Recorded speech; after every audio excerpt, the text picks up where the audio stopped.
I welcome you all. Today we'll be going to start biology chapter of class 10th, life process. In this chapter, we will be going to understand about the different life processes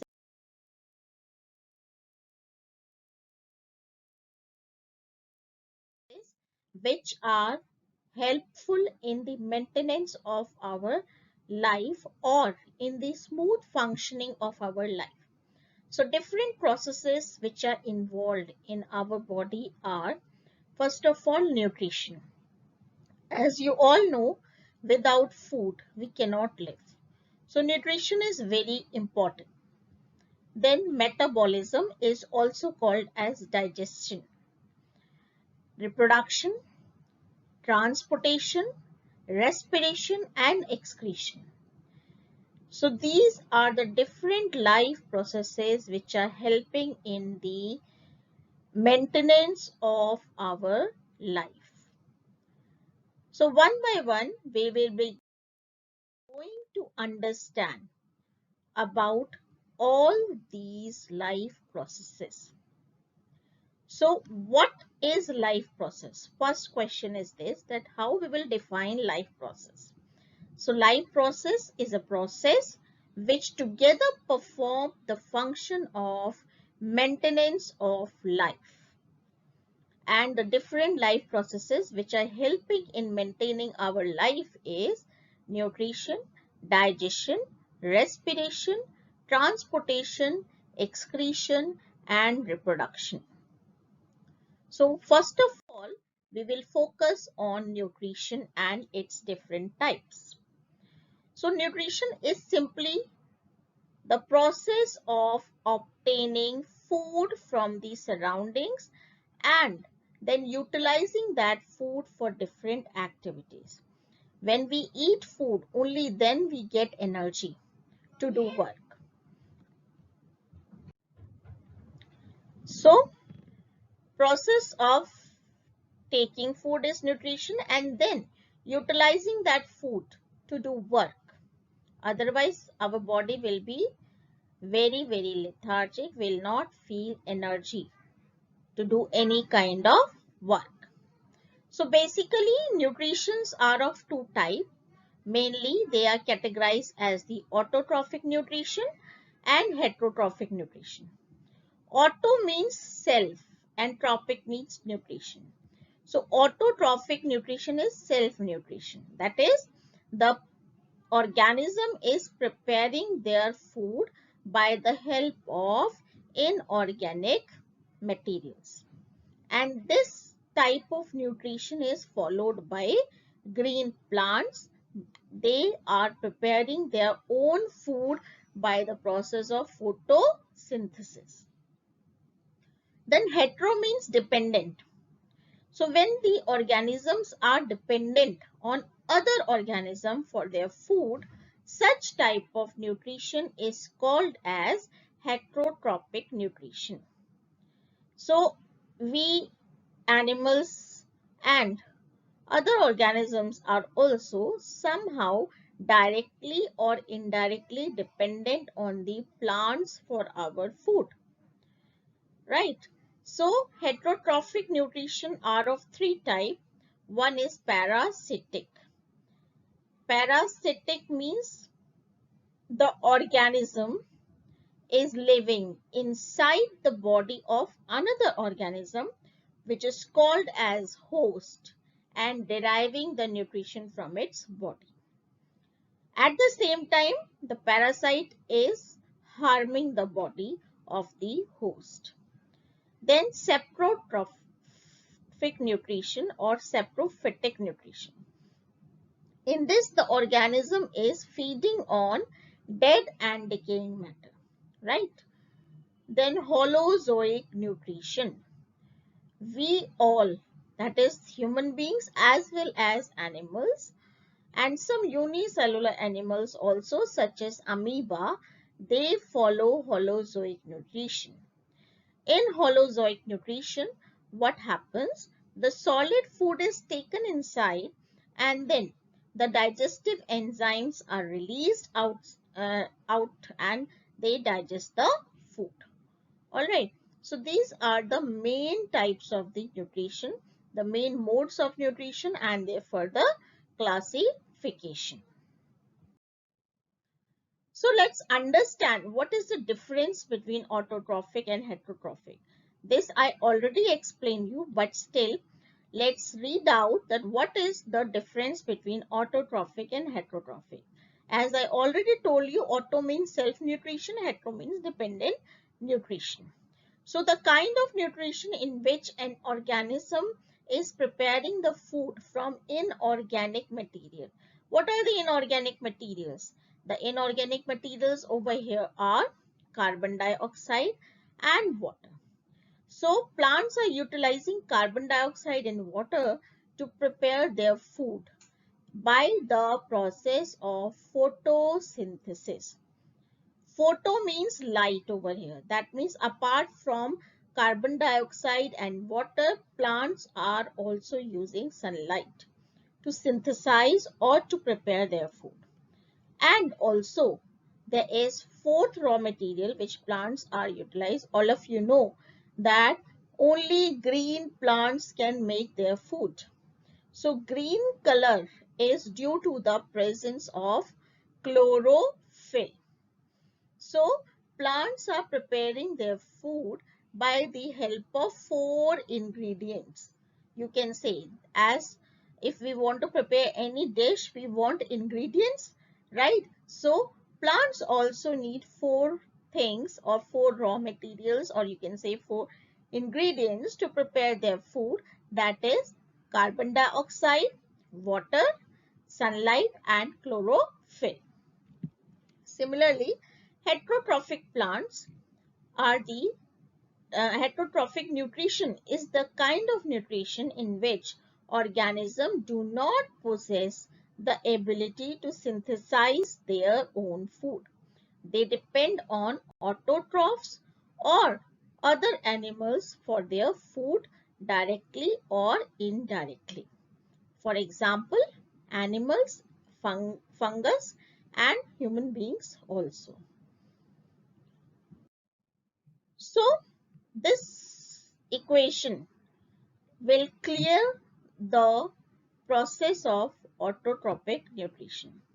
Autotrophs are basically the organism which are having the autotrophic nutrition.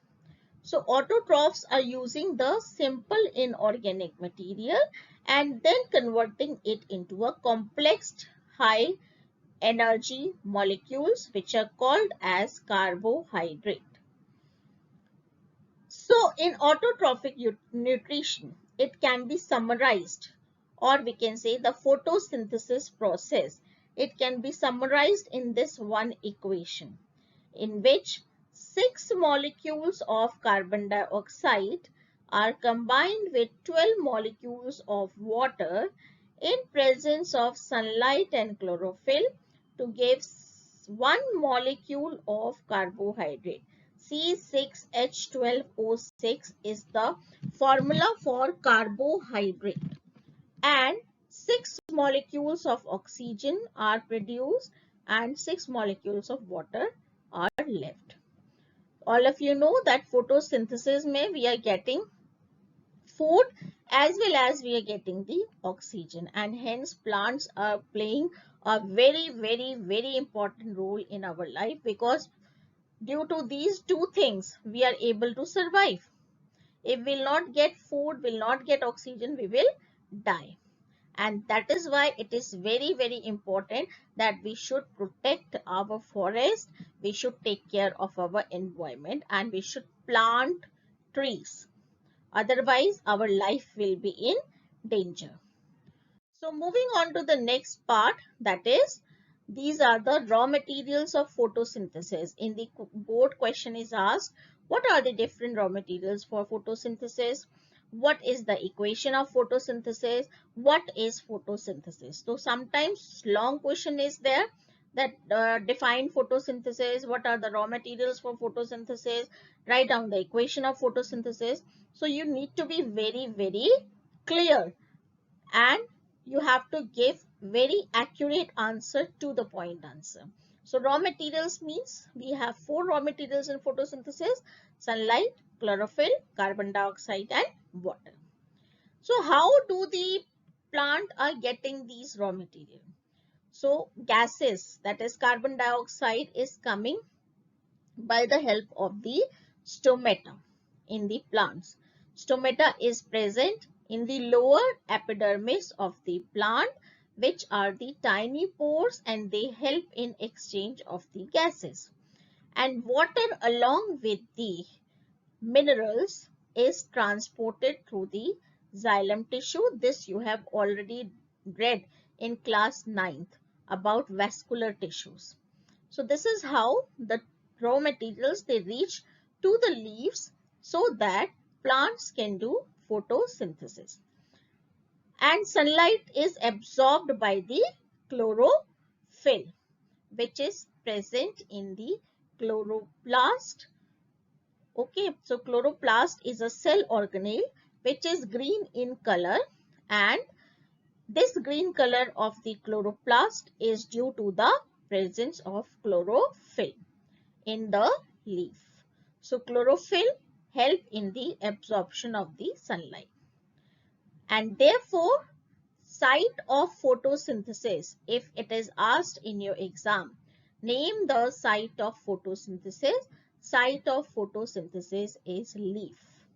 Leaf is also called as kitchen, right? Because food is prepared in the leaves due to the presence of chlorophyll. So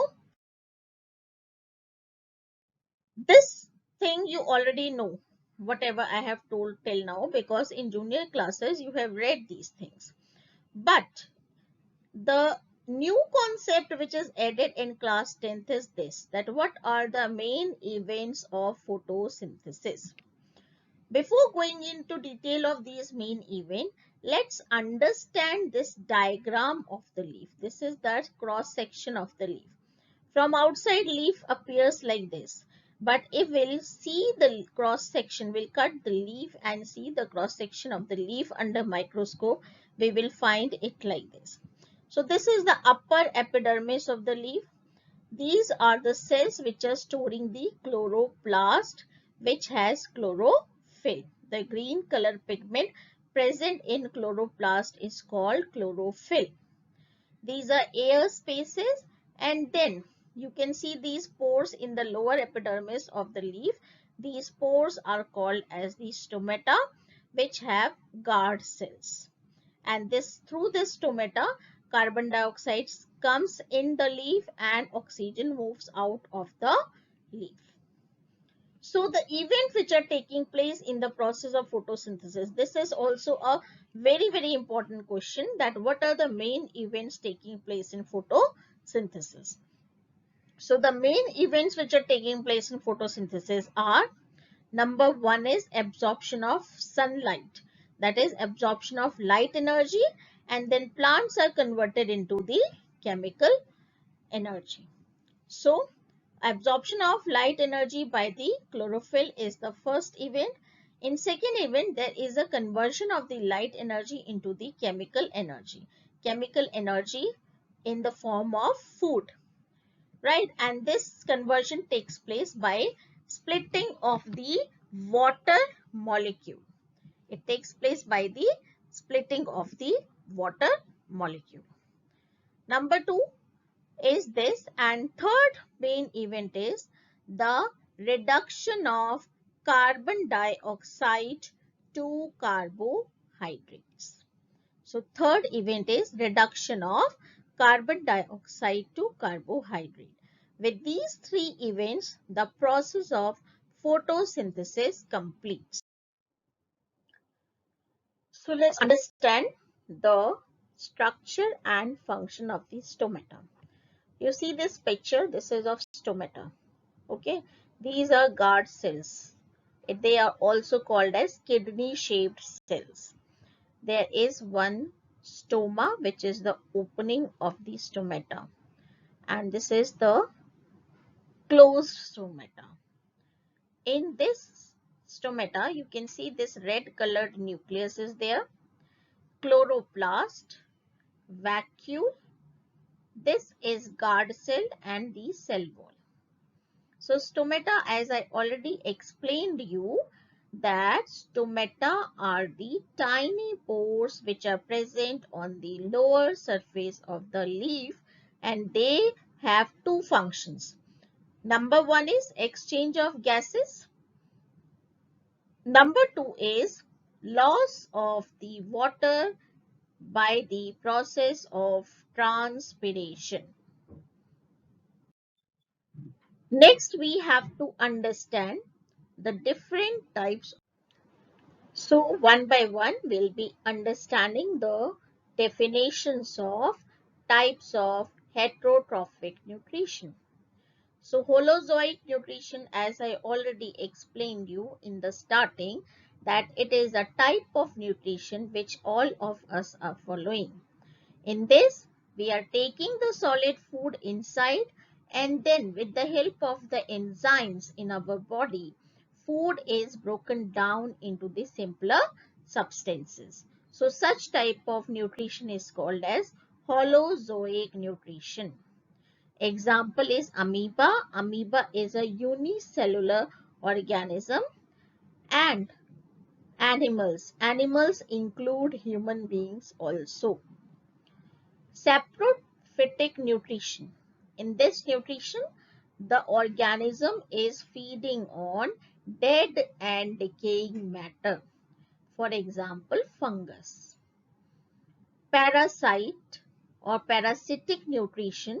In this, the parasite is living inside the body of the host and derive nutrition from it.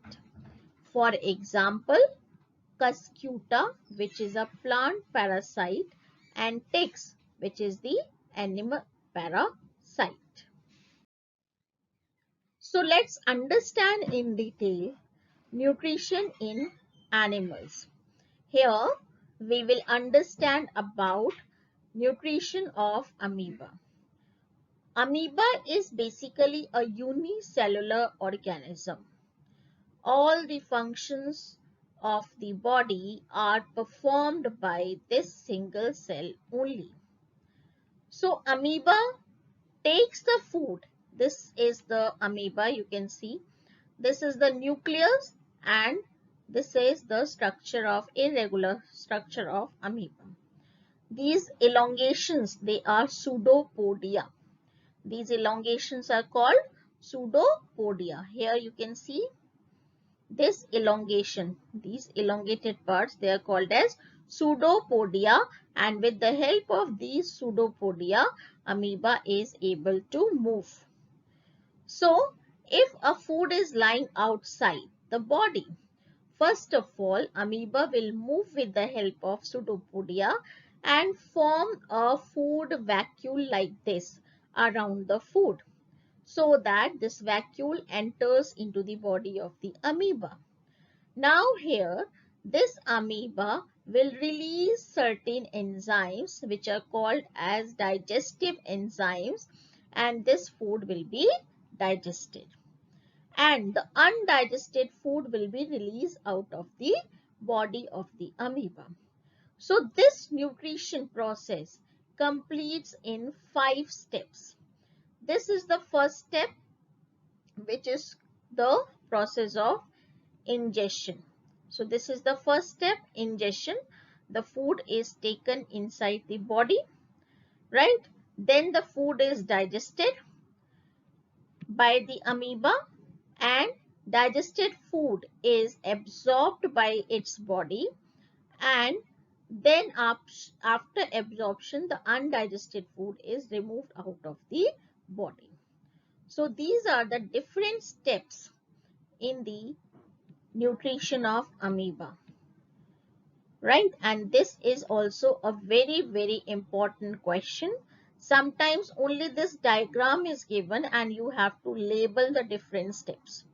So you need to practice this diagram, and labeling of the diagram is also, so this labeling is also very important.